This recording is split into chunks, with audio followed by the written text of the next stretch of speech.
Assalamu alaikum, welcome back to my channel. I hope you're all well. So, in this particular video, we are going to deal with another new topic, that is periodic classification of elements. This video will be based on answering the question, why do we need classification? What is the need to classify the elements in the form of periodic table? So we know that it is human instinct to classify or to put things of one kind in one group and then of another kind in another group. Towards the end of the 18th and the beginning of the 19th centuries, more and more elements began to be discovered and their individual properties and compounds had begun to be studied. Soon, the need arose to classify them so as to make their comparative study easier. Hence came the periodic classification of elements. So we need to know first of all, what is classification and what were the reasons behind classifying elements. So let's begin with the video.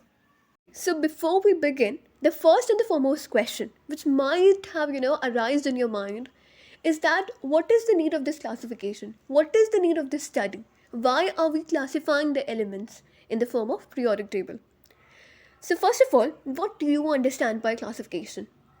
You might have heard this word, so many times, like most probably in biology, when we studied about the kingdom classification, plant kingdom, animal kingdom, fungi, the kingdom, Monera, Protista and all, right? And if we talk about, on general basis, like in your school also, the subjects are classified. The teachers are classified according to the subjects they teach. Right. So this is what classification is, grouping them, So placing similar groups and species together is what classification is. Classification is needed to easily understand the properties of different elements in a periodic table. It helps in studying elements in an organized manner, we can say. What? In an organized manner. It helps in correlating the properties of elements with the fundamental properties of all the states of matter. Like for example, mercury being a metal, but what is the property of metal? It has to be in a solid state, but mercury is an exception. It's in a liquid state, right? Still it's a metal. So this is what we do. We correlate the properties of elements with the fundamental properties of all states of matter, that is the solid, liquid and gas. Then we have, it helps in defining the relationship of element with another. Like if there is a certain elements, so the periodic classification of elements, it helps in analyzing the relationship and defining the relationship of one element with another element, right? For example, helium and argon.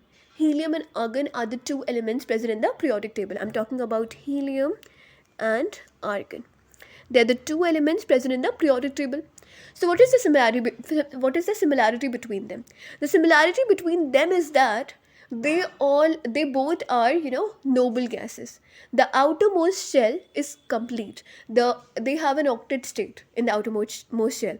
Like it has a duplet state, that is 2 electrons in the outermost shell, and this has an octet state, that is 8 electrons in the outermost shell.